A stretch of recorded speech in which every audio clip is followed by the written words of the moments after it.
I'm Katie Cook, and I'm the Senior Product Marketing Lead for Microsoft Canada for a product set called Dynamics 365.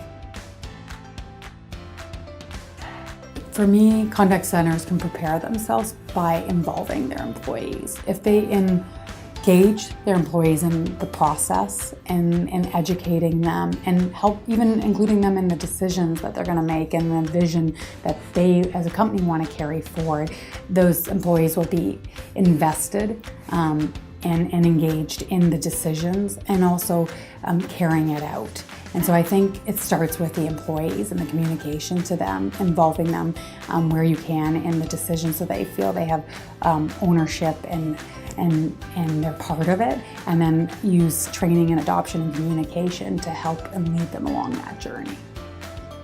I'm Allan Measor. I'm Director of Service Enhancements with Moneris, responsible for delivering an advanced customer experience. Moneris is making significant investments in CRM technologies, knowledge management, portals, chat, and my role is to make sure this all works for the customer, but also works for our business. What we're starting to see with these advanced channels, simpler things, and if you do a lot of reading about the industry, simpler questions are now being answered by technology rather than people.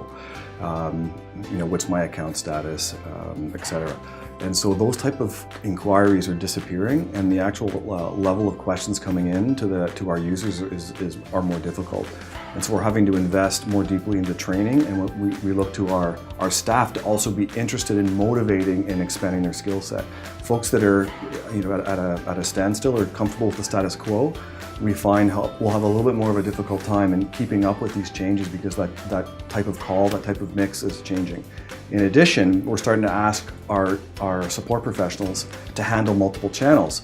So in the past, you might have been a good conversationalist and you were dealing with call volume, and now we're starting to look at deploying either email or chat as a part of your channel. Well, that's a different interaction experience with your customers. And so we're having to invest in typing skills is one thing to make sure you're doing it accurately, grammar, but also how do you transfer empathy or emotion in a chat when you can do it quite easily in a call. So we're working with our staff to ramp that up, because it's one thing to deploy the channel and just say it's out. It's another thing to make sure it's effective, and you got to make sure your people are set up for success.